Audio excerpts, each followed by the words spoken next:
सस्मितं अस्ति वै भगवानाहतावीक्ष्य शब्दभावप्रसादितः स्कन्धे निधाय वासांसि प्रीतः प्रोवाच सस्मितम् भगवानाहतावीक्ष्य शब्दभावप्रसादितः स्कन्धे निधाय वासांसि प्रीतः प्रोवाच सस्मितम् भगवानाहतावीक्ष्य शब्दभावप्रसादितः स्कन्धे निधाय वासांसि प्रीतः प्रोवाच सस्मितम्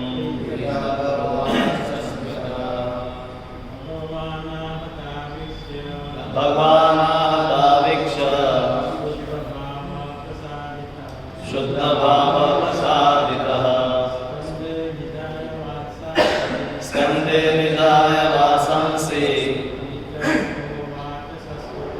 प्रीतः प्रोवाच सस्मितम्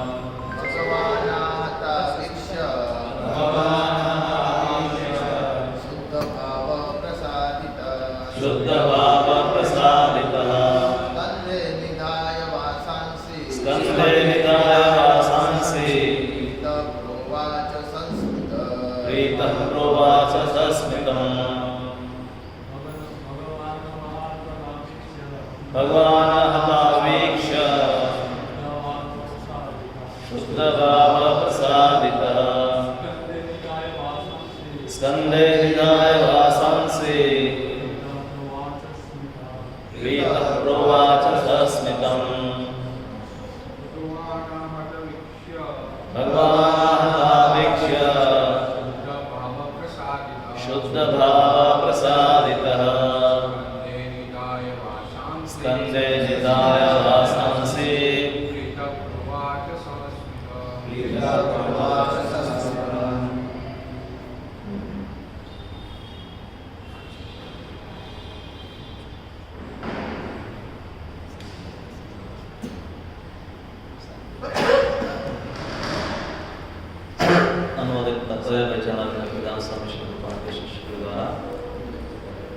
जब भगवान ने देखा कि गोपियां किस तरह बेहवल है तो वे उनके शुद्ध प्रेम भाव से संतुष्ट हो गए। उन्होंने अपने कंधे पर उनके वस्त्र उठा लिए और हंसते हुए उनसे बड़े ही स्नेहपूर्वक बोले। तात्पर्य श्रील प्रभुपाद की टीका है, गोपियों का सहज समर्पण इतना शुद्ध था कि कृष्ण तुरंत ही उनसे प्रसन्न हो उठे। जिन कुमारी गोपियों ने कात्यायनी से कृष्ण को पति रूप में पाने की प्रार्थना की थी, इस प्रकार से वे प्रसन्न हो गई। कोई स्त्री अपने पति के अतिरिक्त अन्य किसी के समक्ष नंगी नहीं हो सकती। कुमारी गोपियों ने कृष्ण को पति रूप में चाहा था और उन्होंने इस प्रकार उनकी इच्छा पूरी कर दी। गोपियां जैसे राजसी युवतियों के लिए किसी युवक के समक्ष नग्न खड़ी होना मृत्यु से भी बढ़कर था। फिर भी उन्होंने कृष्ण के आनंद के लिए सब कुछ त्यागने का निश्चय किया। कृष्ण अपने पति प्रति उनकी प्रेम भक्ति को देखना चाहते थे और वे उनकी अनन्य भक्ति से पूरी तरह संतुष्ट हो गए।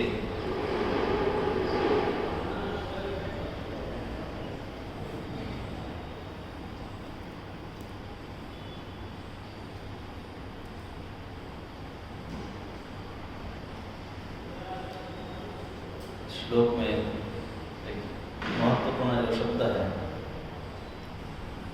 भाव, शुद्ध भाव प्रसादित। भक्ति में या धार्मिक में भाव शब्द का हम कई प्रयोग काफी करते हैं। और ऐसे जहाँ भी भाव नहीं, संसार में भी देखा जाता है कि कोई भाव से कुछ भी खिलाए तो लोग सादा भोजन भी है तो भी खा लेंगे, अगर भाव के बिना अच्छे पकवान भी है उसको खाकर भी प्रसन्नता नहीं।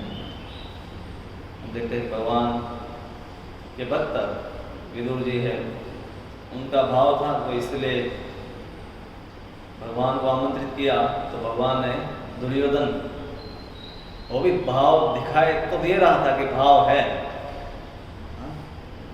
पर भाव का दिखाव भी हो सकता है और वास्तव में भाव भी हो सकता है। ऐसा तो नहीं कि दुर्योधन है भाव नहीं दिखाई दे रहा था, बल्कि लग रहा था वो वही सबसे बड़ा भाव वाला भक्त है। क्योंकि जब किसी के प्रति भाव होता है तो लोग उनके लिए अनेक प्रकार की तैयारी करते हैं, तो सामने वाला व्यक्ति वो तैयार समझ जाता है इस व्यक्ति का कितना भाव है, मेरे लिए कितनी सारी वस्तुएं तैयारी की। कई बार जैसे राजनेता इत्यादि संसार में हम देखते हैं कि स्वागत किया जाता है तो लोग वो व्यक्ति है उससे भी बड़ी तो माला लेकर आता है, पर सब लोग जानते हैं कि राजनीति में भाव दिखाने के लिए ही होते हैं। प्रभुपाद जी जब पुस्तक छपाने थे तब कंपनी के मैनेजर जो एग्जीक्यूटिव सेल्समैन को मिले तो उसने अपना कार्ड दिया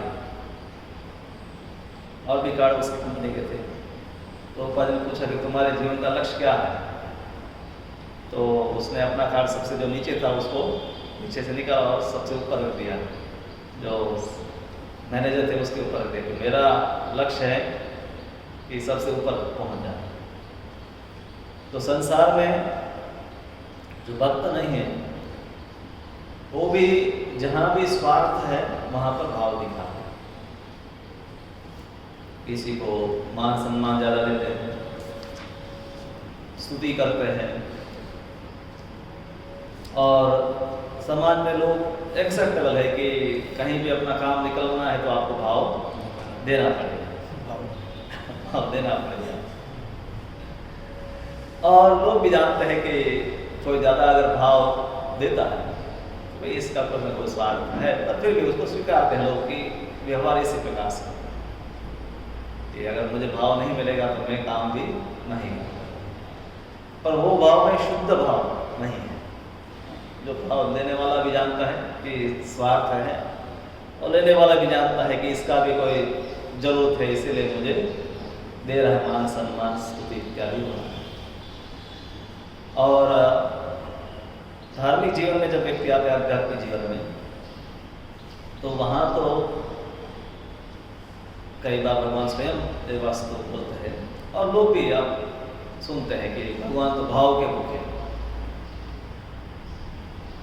कई बार लोग कहते हैं भाव के भूखे तो उनको इतना सारा व्यंजन क्यों लगाना है, भाव ही हो तो पर्याप्त है। और इसीलिए कुछ लोग भाव को इस तरह कर लेते हैं कि भाव आपका है तो कुछ आपको करने की जरूरत नहीं। भगवान सबके हृदय की बात जानते हैं, हम प्रेम दिल से भगवान को करते हैं, तो इसलिए ज़्यादा दिमाग लगाने की जरूरत नहीं है। बस भगवान को चाहो, भगवान जानते हैं हम बहुत व्यस्त हैं, इसलिए हमारे लिए संभव नहीं है। भाव ही पर्याप्त है, आपका अच्छा भाव होना चाहिए। और लोग भगवान के साथ संसार में भी जब व्यवहार करते हैं तो सिर्फ अच्छा भाव ही पर्याप्त तो है नहीं। आपका सिर्फ अच्छा भाव हो पर अगर किसी के लिए कुछ करे नहीं तो तुरंत व्यक्ति कहेगा कि भाव है तो कुछ करो भी मेरे लिए। जैसे पति पत्नी है, पत्नी कहे कि मेरा बहुत भाव है, तो घर का कुछ काम नहीं करती है तो फिर कहेंगे भाव क्या काम है।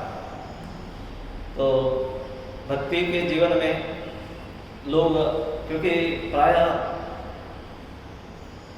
संसार में तो लोग संबंधों का महत्व जानते हैं और स्वार्थ को साधने के भाव भी लोग दिखाते हैं। और कभी भारतीय संस्कृति में वैसे आज की तुलना में अगर थोड़ा पीछे जाएंगे तो हृदय से लोग, क्योंकि यहाँ पर अतिथि देवो भव, मातृदेवो भव, पितृदेवो भव, तो सबके प्रति भाव मतलब लोग इसी प्रकार से जानते थे कि अतिथि कोई है तो वो भी भगवान का ही प्रतिनिधि है, या माता या पिता। तो उस प्रकार से लोगों का आज के सिर्फ नकल नहीं होती थी, लोग है अतिथियों का भी उसी प्रकार से स्वागत करते थे और ज़्यादा लोगों का स्नेह था। आज के समय में ये सिर्फ ज़्यादा दिखावा हो गया और इसलिए आध्यात्मिक जीवन में भी के बारे में भी लोगों का यही समझ है कि यहाँ पर भी सिर्फ भाव रखने से काम हो जाएगा, कुछ करने की जरूरत नहीं है। क्योंकि प्रायः निराकारवाद में यही भावना है कि अंत में, क्योंकि सेवा या भक्ति या तो शाश्वत है नहीं, तो ये सब करने का कोई ज़्यादा लाभ नहीं है। ठीक है, जिसको कुछ पता नहीं, ज्ञान नहीं है, उनके लिए सब वस्तु ये बताई गई। जिसको एक बार ज्ञान हो गया उसके लिए उसको इसकी जरूरत नहीं है। तो भगवान है अपने शुद्ध भक्तों के भाव से ही प्रसादितः प्रसन्न हुए। तो भाव भगवान के प्रति भी होना चाहिए। कनिष्ठ व्यक्ति का भाव सिर्फ भगवान के प्रति ही होता है, भगवान के विशेष रूप से मूर्ति के प्रति। अगर वहाँ भी कहाँ मूर्ति नहीं है तो उनका भाव ज़्यादा नहीं होता। उसको अगर चित्र है तो उसको लगता है कि ये तो मूर्ति नहीं है। कहीं मंदिर होना चाहिए, शिखरबद्ध मंदिर हो तो उसका थोड़ा भाव रहता है कि वहाँ जाकर प्रणाम करना है। और भक्त जब उन्नत होता है तो तब है वो जानता है कि सिर्फ मूर्ति के प्रति भाव है, पर अगर वैष्णवों के प्रति हमारा भाव नहीं है, स्नेह, यहाँ पर प्रभुपाद जी के शिष्य अनुवाद किए, शुद्ध और भाव का अनुवाद किया स्नेह। तो भक्ति में भगवान के प्रति स्नेह और भक्तों के प्रति स्नेह भी आवश्यक है। इसको आप एटीट्यूड भी कह सकते हैं कि देशामृत में प्रभुपाद शुरुआत में लिखते हैं कि भक्ति में उन्नति का आधार है भक्तों का क्या भावना है उसके अनुसार। तो भक्ति में हर वस्तु को हम किस दृष्टि से देखते हैं, हमारी उसके बारे में क्या समझ है, और उसको हम फिर कैसे, क्योंकि समझ के आधार पर ही हर वस्तु की जाती है। और कई बार ये समझ के ऊपर भी ज़्यादा चिंतन नहीं होता है। व्यक्ति है या तो यांत्रिक रूप से कुछ करता है या इसका ज़्यादा विचार नहीं करता है। तो भगवान के प्रति भाव में सबसे पहला समझ है कि भगवान हमारे स्वामी ही, यहाँ क्योंकि गोपियाँ हैं वो तो कृष्ण को अपने पति रूप में ही स्वीकार कर रही है। तो संबंध पहले तो स्पष्ट होना चाहिए, क्योंकि संबंध के बिना किसी के प्रति स्नेह भी जो है वो कैसे उत्पन्न होगा। जैसे किसी के साथ कोई आपका संबंध है ही नहीं तो स्नेह का वो कारण नहीं रहेगा। भक्ति में भी संबंध दो प्रकार से है। तो जो साधन भक्ति है उसमें विधि के कारण भी संबंध का एक ज्ञान है कि जहाँ पर है शास्त्र ने बताया है, गुरु ने बताया है, सुना है कि कृष्ण भगवान है और हम सेवक है, तो उस प्रकार से ज्ञान से युक्त होकर एक संबंध का समझ है। और दूसरा कृष्ण की प्रति राग उत्पन्न हो गया है, राग से भगवान की सेवा कर, कृष्ण मेरे हैं, मैं उनका हूँ और उनकी सेवा करना ही मेरा जीवन है। तो स्वाभाविक रूप से वो, या किसी में अभी शुरुआत से ऐसा है तो समझना चाहिए कि पहले ही उसने भक्ति के वो स्तर से वो वहाँ तक पहुँचा है कि स्वतः है ऐसा तो उत्पन्न किसी जीव में ऐसा नहीं कि अचानक वो भक्ता नहीं था, ऐसा भाव उत्पन्न हो। तो साधन भक्ति में जो विधि से भाव जो है वो लोअर गिना जाता है, पर राग के साथ भगवान की भक्ति की जाती है, स्नेह के साथ जो की जाती है उसको उच्च गिना जाता है। और इसीलिए दोनों का फल भी, क्योंकि शुरुआत दो अलग प्रकार से हुई तो फल भी दोनों का अलग प्रकार से अंत तक होता है। शुरुआत जो ज्ञान के आधार पर की संबंध की तो उसको वैकुंठ प्राप्ति हो सकती है, ऐश्वर्य ज्ञान भगवान का होगा, ऐश्वर्य से वो भगवान को प्राप्त करेगा। और गोलोक वृंदावन का जो है स्थान, वो राग से भगवान की जो सेवा करते हैं वो भक्त प्राप्त करते हैं। वहाँ ईश्वरीय ज्ञान प्रच्छन्न है, वो प्रकट नहीं है। तो स्नेह ही मुख्य वहाँ पर संबंध का आधार है। और यहाँ जो ब्रज भक्त है उनका भाव इसलिए सबसे सर्वोत्तम शुद्ध भाव है, क्योंकि ये भाव में स्नेह ही मुख्य वस्तु है। हाँ? अब संसार में स्नेह के पात्र संसार के लोग होते हैं, पर यहाँ पर क्योंकि गोपियों के स्नेह के पात्र कृष्ण है और कृष्ण परम भगवान है, तो वहाँ पर कृष्ण के बारे में वो कृष्ण भगवान है ऐसा विचार की आवश्यकता ही नहीं है।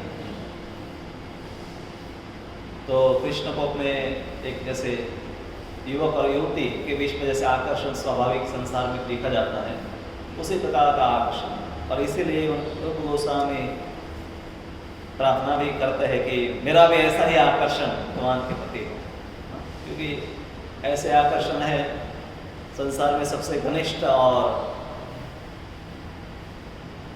जैसे ऐसा बंधन है कि जिसको व्यक्ति कई बार ऐसे संबंध छूट भी जाते हैं तो भी व्यक्ति जीवन भर उसको भूल नहीं पाता। तो संसार में या कई बार व्यक्ति पागल सा हो जाता है ऐसे आकर्षण के कारण। तो हम अनुमान ही लगा सकते हैं कि संसार के ऐसे संबंध है जो सबको पता है कि भौतिक आकर्षणों के कारण ही उत्पन्न हुए हैं, उसका कोई स्थायित्व नहीं है, और ऐसे संबंध संसार में दुख के कारण ही अधिक बनते हैं, फिर भी उसकी तीव्रता इतनी अधिक है। तो कृष्ण के प्रति जो भाव है, भक्तों का स्नेह है, तो वहाँ पर है कोई भी रोक टोक नहीं है, कोई भी शर्तें नहीं लगाई है। जैसे यहाँ पर पहले गोपियों ने कई प्रकार से पहले तो कृष्ण को विनती की, पर भगवान चाहते थे कि बिना कोई शर्त के ही गोपियाँ शरणागत हो जाए, और उन्होंने यही किया। और चैतन्य महाप्रभु भी यही हमें बताते हैं अपने शिक्षाष्टकम में कि भगवान जिस प्रकार का भी व्यवहार करना चाहे उसके लिए वो स्वतंत्र है।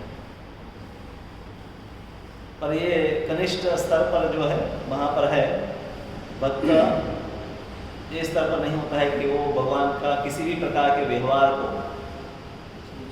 वो स्वीकार नहीं कर सकता। वो स्वयं जैसा चाहता है उस प्रकार से भगवान से आशीर्वाद चाहता है।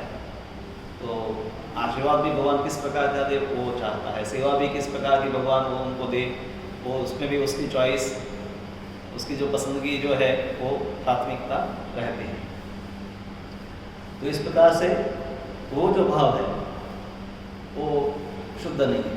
या कर्मकांड में भी हम देखते हैं कि लोग तो भगवान के ही वर्शिप करते हैं, यज्ञ करते हैं, देवताओं का या भगवान के लिए यज्ञ इत्यादि होते हैं। उसमें भी भाव के बिना तो कोई यज्ञ भी क्यों भरेगा, पर वो भी शुद्ध भाव नहीं। और क्योंकि उसमें कुछ अपनी इच्छाओं का स्थान भी रखा हुआ है कि मुझे इस प्रकार का लाभ प्राप्त हो, उच्च लोक प्राप्त हो या संसार का सुख प्राप्त हो, इच्छा के साथ भगवान के पास जाता है, यज्ञ किया जाता है। ज्ञान में है मुक्ति की कामना प्रबल रहती है कि संसार दुखमय है और ये सब माया है, मिथ्या है, इससे मुझे छूटना है और उस ब्रह्म को प्राप्त कर लेना। तो परब्रह्म की सेवा का विशेष ज़्यादा उस पर विचार नहीं है कि, और दुखों से मुक्ति के आधार पर संसार के दुख है और उसके कारण उससे मुक्त होना, बल्कि उस पर विरक्ति में शिक्षा भी इसी प्रकार की दी जाती है कि देखो संसार में भोग करते हैं उसकी क्या स्थिति है, विष जैसे है, इसको छोड़ो। उसी प्रकार से विरक्ति का अभ्यास किया जाता है। तो इसलिए कर्म कांड और ज्ञान कांड या योग में भी, जिसमें परमात्मा के दर्शन तक व्यक्ति पहुंच सकता है, फिर भी मुक्ति की कामना उसमें बने रहती है। तो ऐसे भाव भी, ये भी सब उदार चेतना वाले हैं। वहाँ कहते हैं कि कोई अर्थार्थी है या जो दुखी है, आर्त है, वो भी मेरे पास आते हैं, और ये सब भी उदार भावना वाले हैं।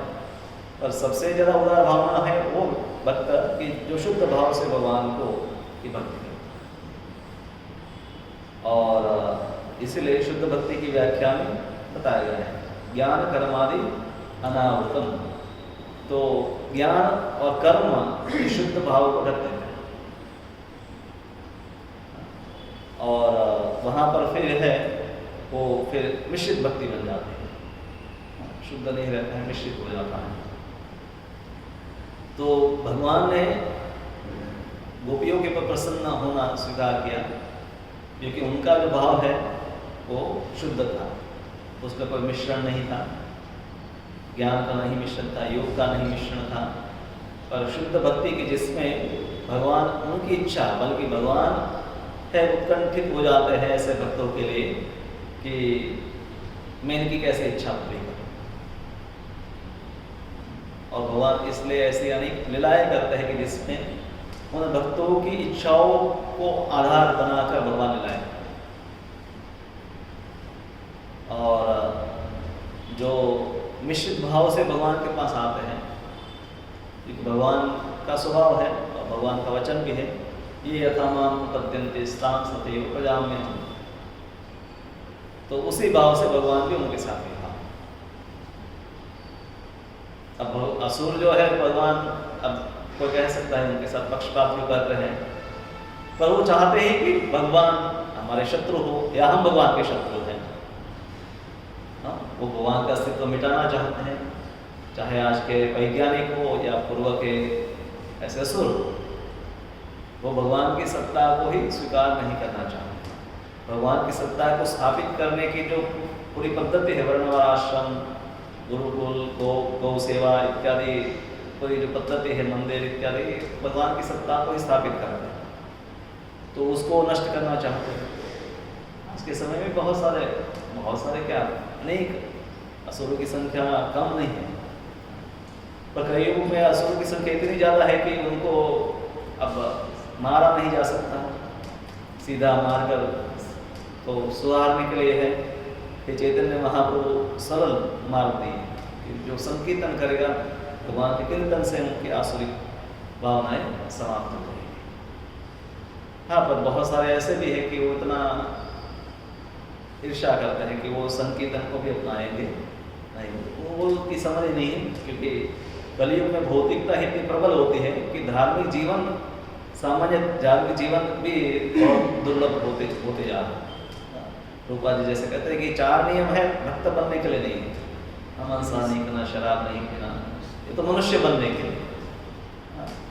तो लोग हैं मनुष्य स्तर पर भी नहीं जीवन जी रहे, बल्कि उनको हम कह सकते हैं कि लेस देन एनिमल, पशुओं से भी निम्न स्तर पर पहुंच चुके, क्योंकि पशु भी अपने स्वभाव से ही प्राप्त गुणों के अनुसार कार्य करता है। उसका जो खाने का समय है तब वो खाता है, मैथुन का समय तक मैथुन करता है, सोने का समय तक सोता है, और उसको जितनी शक्ति दी, क्षमता दी, उतना वो अधिकार जमाता है। पर मनुष्य वर्तमान में जो है उनके लिए इस शुद्ध भाव के स्तर पर तो बहुत दूर है, मतलब उनकी समझ ही कि संसार में जब है ऐसी कोई, कम से कम जो वैदिक वर्णाश्रम के अनुसार जीवन जीते थे, तो उनके लिए तो अनुमान लगाना भी संभव है कि स्नेह क्या होता, क्योंकि वो देखते हुए अतिथि के प्रति स्नेह, माता पिता के प्रति स्नेह, तो ऐसा स्नेह का जो अनुभव कर रहे हैं तो वो समझ सकते हैं कि भगवान के प्रति उनका जो भक्ति है उनसे हजारों गुना ज़्यादा होना चाहिए। तो संसार में जब लोग हैं एक दूसरे के शत्रु बन गए हैं, अधिकतर जो व्यापारी है वो उन्हीं के कस्टमर, जिनसे वो कमाते हैं, उन्हीं के शत्रु हैं, इसलिए उनको ही किस प्रकार से उनको एक्सप्लॉइट करना है।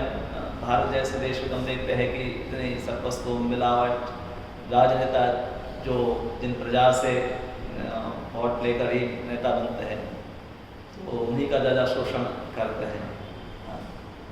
बल्कि अधिकतर प्रजाओं को तंग जो जन सामान्य को है परेशान किए हैं ऐसे नेताओं ने ही किए हैं। उनके कारण हजारों हजारों लाखों लोग मारे भी जाते हैं। कई घटनाएं ऐसी होती हैं कि सब प्रजा है दुखी रहती है, आहत रहती है।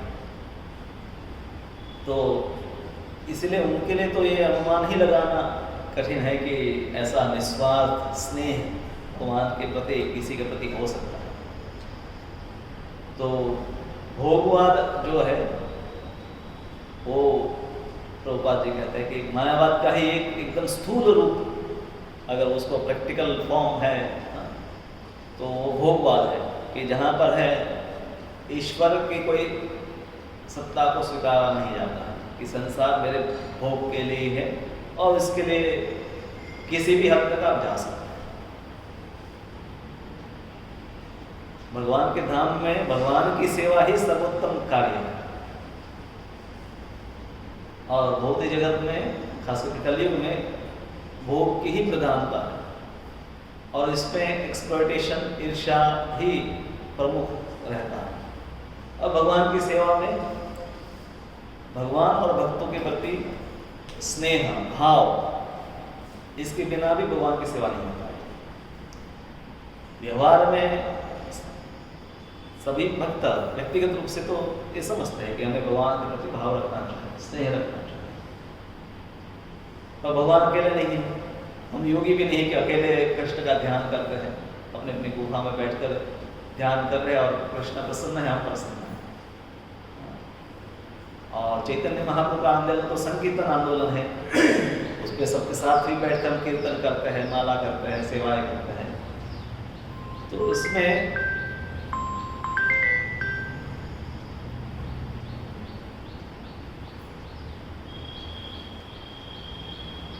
भगवान के प्रति तो भाव भक्त रख पाते हैं क्योंकि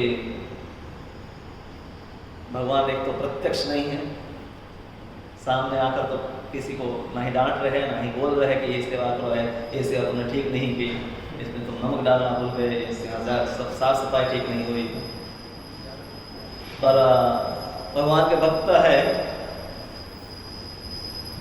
और वो भक्त भी क्योंकि सभी भक्त है प्रगति कर रहे हैं। और ऐसा नहीं कि ठीक है हम भी कनिष्ठ हैं दूसरे भी कनिष्ठ है या मध्यम या कनिष्ठों के बीच में ये सब होता है।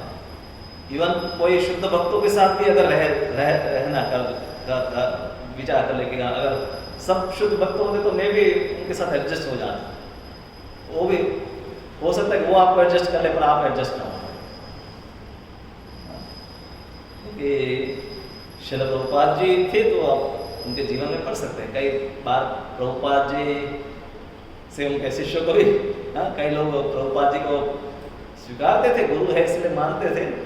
पर कई बार इवन आज के समय में भी गुरु है, कई वस्तु बोलते हैं पर शिष्य उसको स्वीकार नहीं करते हैं।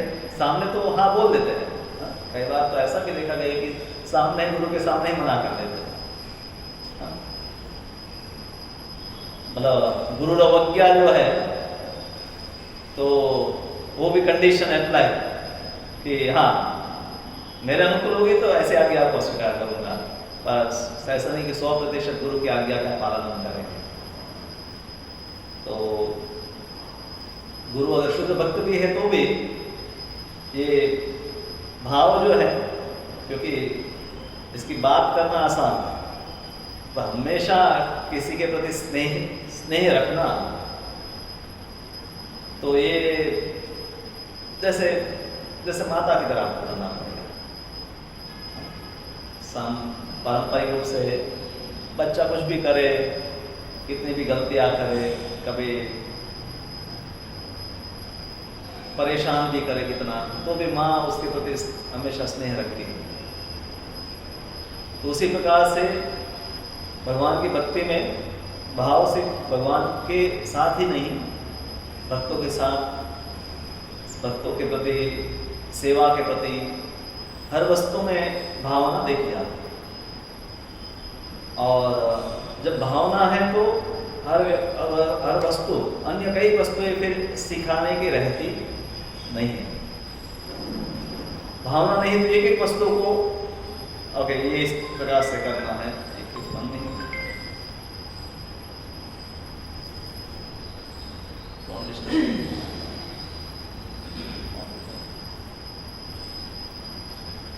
तो भावना नहीं है तो एक एक वस्तु के ऊपर बोलना पड़ता है। मान लीजिए किसी व्यक्ति को बोला कि यहाँ पर साफ सफाई कर दो, तो उसमें गलती है, फिर आपने बताया कि इसको इस प्रकार से नहीं इस प्रकार से करना है, तो चलो वो तो कम से कम उसने सिखाया तो सीख लिया। पर वो दूसरी सेवा करेगा तब वहाँ भी गलती करेगा, तो वहाँ वापस सिखाना पड़ेगा। पर भाव अगर किसी का हो गया है, भावना शुद्ध हो गई है, तो फिर हर वस्तु को देखेगा कि सबसे सर्वोत्तम रूप से कैसे भगवान की सेवा की जा सकती है। तो इसलिए जैसे परिवार में माता की बच्चे के प्रति भावना है, तो उनको ज़्यादा शिक्षा, हाँ बचपन में उसने देखा ऐसी भावना भी तो कैसे प्राप्त होती है।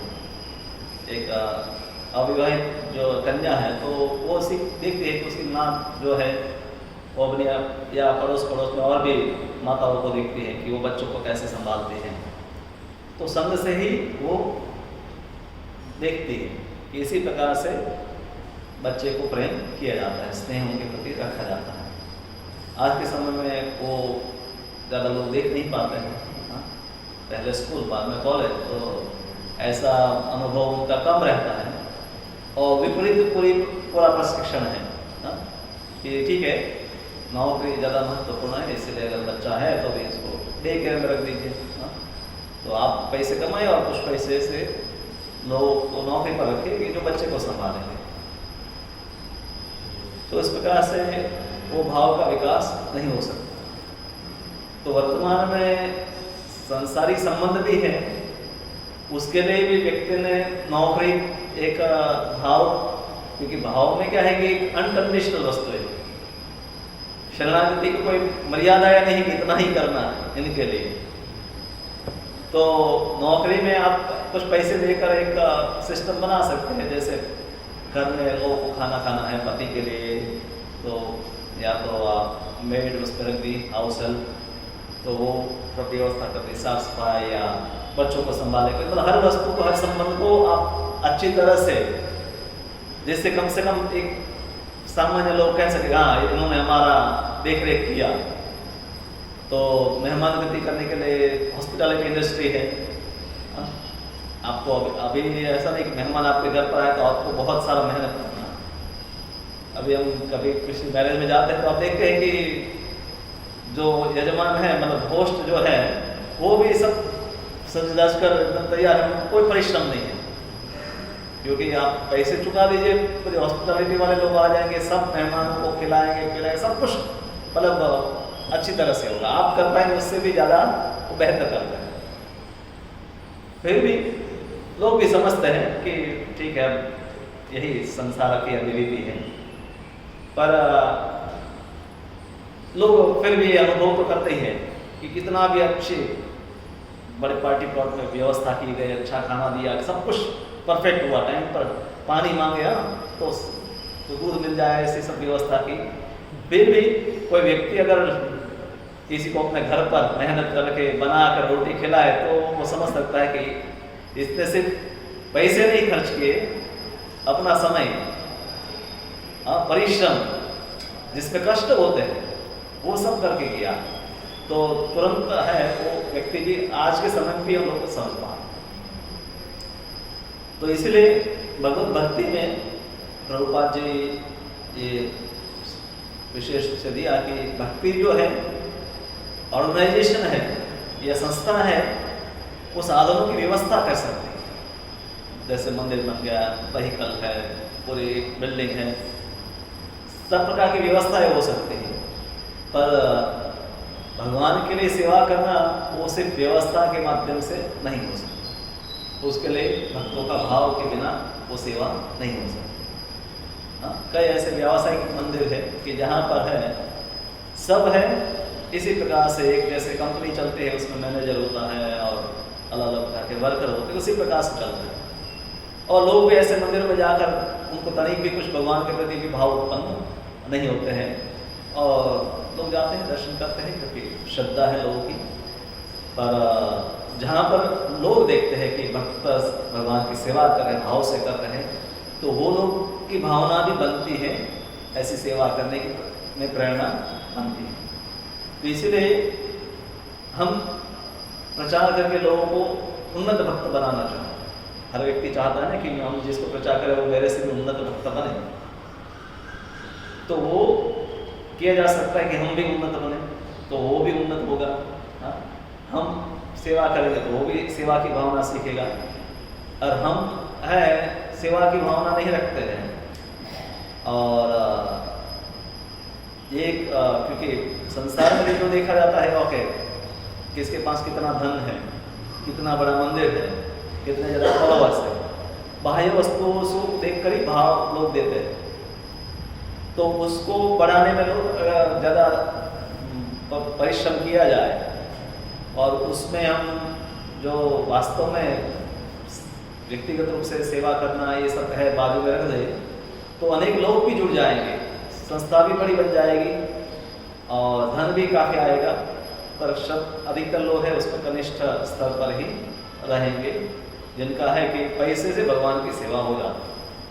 यही समझ रहेगी कि भाई हमारे पास पैसे हैं तो अधिक परिश्रम धन उपार्जन में करना है, परिश्रम अधिक भगवान की सेवा में नहीं करना, क्योंकि अंत में क्या है कि पैसे तो काम हो जाएगा, भगवान के व्यवसाय हो जाएगा या उनकी आरती हो जाएगी, मंदिर चल जाएगा, तो हमें उसमें व्यक्तिगत रूप से इन्वॉल्व होने की जरूरत नहीं। हमें ज़्यादा बाहर जाकर पैसे कमाने में या जीवन यापन करना चाहिए, जो आज के समय में आसुरिक जीवन से ही प्रायः जो है यांत्रिक युग में अधिकतर जो नौकरियाँ भी है वो भक्ति के अनुकूल नहीं है। तो इसलिए ज़्यादा से ज़्यादा लोगों की भावना जो है वो दिखावे के ऊपर ज़्यादा चली जाती है। और ब्रज में देखिए जो गोपियों के पास, अब उनके पास बाल है तो उनके पास सबसे अमूल्य वस्तु या मूल्यवान वस्तु हो सकती है मक्खन, दूध, दही, यही वस्तु है उनके पास। कोई या उसी से बनी हुई कुछ मिठाई, रसगुल्ला या पेड़ा या यही वस्तु है। ये मथुरा या द्वारका या बड़े कोई और नगर नहीं है कि जहाँ पर अनेक प्रकार की यांत्रिक व्यवस्थाएं आज के समय में जैसे हो इस प्रकार की व्यवस्था हो। तो अपने भाव से ही कि सब कुछ भगवान को अर्पण करना, उसमें जो स्त्रियों के लिए सबसे लज्जा है, सबसे बड़ा आभूषण है, उसको भी ऑलमोस्ट पूरा छोड़ करके जिस प्रकार की भगवान अभी आगे सबसे बड़ी फिर भगवान कहते हैं कि नहीं अभी वो वस्त्र लेने के लिए भी गोपियाँ आ गई, पर कहे नहीं अभी दोनों हाथ ऊपर करके, एक तो एक महीना व्रत किया पर भगवान कह रहे हैं कि व्रत तुम्हारा ठीक नहीं है, अगर तुमने क्योंकि इस प्रकार से जो स्नान किया इसलिए देवताओं के प्रति अपराध हुआ है, अब तुम क्षमा भी मांगो। तो भगवान है उनके प्रति उनका भाव, इसलिए उन्होंने वो भी किया। तो भगवान व्रत नहीं कर रहे थे, तो कह सकता है कि हम जानते हैं व्रत कैसे करना है, तुम कौन कहे। आज के समय में अगर किसी को भक्ति में कुछ गलती करता है और कोई भक्त उनके भले के लिए अगर बेटा नहीं करो जी ऐसा नहीं, ऐसा नहीं, ऐसा करना चाहिए, ऐसा भी बोलना नहीं चाहे, भक्तों से ऐसा व्यवहार नहीं करना चाहे, या जो भी खास करके स्थूल वस्तु को लोग देख सकते हैं, पर जब खास करके सूक्ष्म वस्तुएं भावना, जिस भावना से कुछ सेवा की जाती है या उसके बारे में लोगों को करेक्ट करना काफ़ी कठिन होता है। स्थूल वस्तुएं तो देख भी सकते हैं कि भगवान को ऐसे मान लीजिए एक प्रकार से कुछ वस्तु अर्पण की जाती है, तो वो तो एक क्या वस्तु देखी जाती है कुछ वस्तुएं, पर जब भावना के बारे में लोगों को करेक्ट करना है तो वो और कठिन होता है, क्योंकि वो स्वभाव जैसा ही बन गया होता है और वो उनके नेचर में आ गया होता है, प्रकृति में आ गया होता है। तो इसीलिए विशेष उद्देश्य अमृत में आदेश है कि व्यक्ति को शुद्ध भक्तों को जीवन समर्पित करके उनकी सेवा करके, भक्ति स्थान सिंधु में भी वर्णन किया है रूप गोस्वामी ने, जो हम शुरुआत में चर्चा कर रहे थे कि विधि से भी भगवान की भक्ति की जा सकती है और राग से। और राग से सेवा करने का मार्ग सिर्फ यही पता है कि रागात्मिक का जो भक्त है उनके पद चिन्हों पर चलकर ही व्यक्ति राग को प्राप्त कर सकता है। विधि में है कि विधि में व्यक्ति अपने साधन को बढ़ाता जाए और भजन के समय को बढ़ाता जाए तो विधि से धीरे धीरे व्यक्ति उन्नत होगा। पर राग के लिए ऐसा यांत्रिक कोई उपाय नहीं है कि वो आगे बढ़ेगा। तो उसमें रागात्मिका जो भक्त है उनके पद चिन्हों पर उन्होंने कैसे भगवान की भक्ति की। और उसी प्रकार से ऐसे उन्नत भक्तों के संग में रहकर उनकी भावना को ग्रहण करके स्वयं में भी ऐसी भावना लाकर भगवान की सेवा की और अन्य लोगों को भी सिखाना। तो ये यांत्रिक व्यवस्था से नहीं हो पाएगी और इसके लिए काफ़ी समर्पण पर चाहिए। और भगवान है ऐसे शुद्ध भाव को ही विशेष रूप से, क्योंकि अन्य अनेक लोग भक्त हैं जो कर्मकांड में लगे हुए करोड़ों करोड़ों जीव है, फिर ज्ञान में भी लगे हैं, फिर उससे कम है, फिर योग में लगे हो उससे कम है, पर शुद्ध भक्त है तो उनकी भावना से भगवान सबसे अधिक प्रसन्न होते हैं। कर्मकांड में लगे हैं उनसे भी भगवान प्रसन्न होकर उनको वरदान देते हैं। तो इसलिए गौड़ी वैष्णव हैं वो ब्रज के जो भक्त हैं उनके अनुगामी होकर भगवान की सेवा करना चाहते हैं कि जिसमें भगवान के प्रति शुद्ध भाव है वही सबसे प्रमुख माध्यम है भक्ति का। अन्य सब वस्तुएं हैं तो वो उसी के लिए है। और भगवान भी यहाँ पर है गोपियों के इसी भाव से है प्रसन्न थे। अन्य वस्तुएं तो नहीं पर इसी भाव को ही भगवान ने प्रमुख विचार से ही भगवान है उनकी इस इच्छा को इस व्रत के समाप्ति के अंतिम दिन पर ही भगवान ने वो इच्छा पूरी की और बाद में भी भगवान ने है उनकी वो इच्छा रासलीला में भी पूरी की। हरे कृष्ण। प्रश्न है श्रीवास ठाकुर का आज श्रीवास ठाकुर श्री कृष्ण चैतन्य प्रभु नित्यानंद श्री अद्वैत गदाधर श्रीवास आदि गौर भक्तवृंद। तो श्रीवास आंगन मायापुर गए वो सब जानते हैं, योग पीठ के नजदीक श्रीवास आंगन है। और श्रीवास ठाकुर नारद जी के ही भाव में संकीर्तन नारद जी जैसे शाश्वत रूप से कीर्तन करते हैं उसी प्रकार से श्रीवास ठाकुर के घर को ही चैतन्य महाप्रभु ने अपना केंद्र बनाया था। आज हम सब सेंटर बनाना चाहते हैं, सेंटर हो जहाँ पर सत्संग day morning programme evening programme. तो श्रीवास ठाकुर घर पर नाइट प्रोग्राम होता था। मॉर्निंग प्रोग्राम तो तब तक न घर पर ऐसे मॉर्निंग तक ही सब कीर्तन चलता था। तो नाइट और मॉर्निंग शाम से संध्या से लेकर रात्रि और सुबह तक है कीर्तन चलता था। और श्रीवास ठाकुर भगवान के कीर्तन से इतने समर्पित थे कि अपने पुत्र के देहांत के ऊपर भी शोक व्यक्त न कर ये विचार किया कि चैतन्य महाप्रभु के कीर्तन में कहीं व्यवधान न हो। और इतने समर्पित गृहस्थ भक्त थे।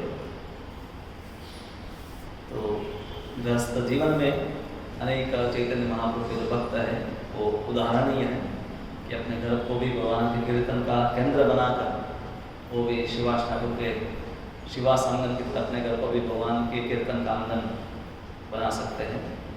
जहाँ भी भगवान का कीर्तन अगर बजता है, आज के घरों में आंगन तो नहीं होता है, छोटे छोटे घर में रहते हैं। अपना घर है तो एक घर के आगे जो आगे का भाग है उसका आंगन, तो जहाँ भी फिर भी कीर्तन करके चैतन्य महाप्रभु के को आमंत्रित करके श्रीवास ठाकुर की तरह ही अपने जीवन को धन्य कर सकते हैं। और चैतन्य महाप्रभु अति प्रसन्न थे क्योंकि उन्होंने अपना, क्योंकि जिस घर में भी जहाँ भी कीर्तन हो, जिनके घर में प्रोग्राम होता है तो उनका कोई अपना कुछ रहता नहीं है। जैसे अगर जैसे घर में कुछ दिन के लिए लोग मेहमान आ जाए तो आप देखा होगा कि भारत में तो लोग अपना जो भी है अपना जिसको हम अपना कहते हैं वो सबको उपयोग करने लगते हैं। हाँ, चाहे बिस्तर हो या आपको पानी पीने का गिलास हो, खाने की थाली हो, मतलब और अगर सब लोग बैठे हैं तो आपको खड़े रहना है। तो सब कुछ भक्तों की सेवा में उन्होंने दे दिया।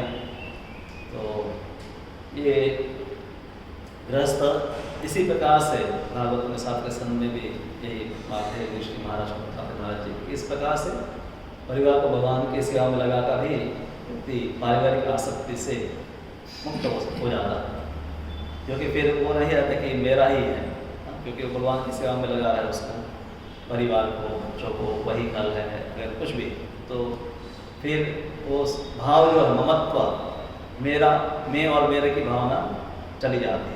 जितना व्यक्ति है अपने आप को और अपने जिसके साथ उसका संबंध है उनको भगवत सेवा में लगाता है, तो उसके प्रति फिर उसका ये भाव जो होता है कि मेरा है, मेरे लिए है और किसी के लिए नहीं है।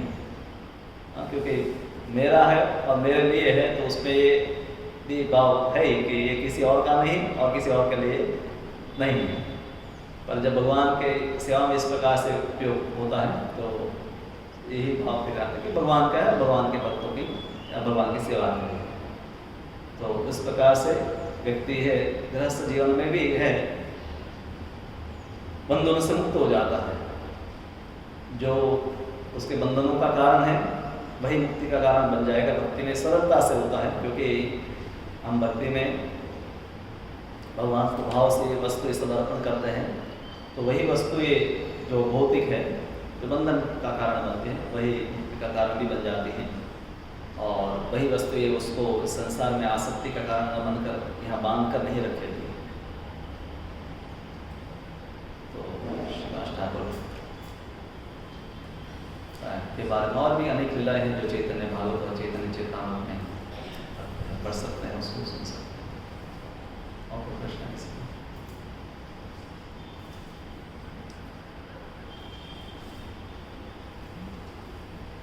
श्रीमद् भागवतम की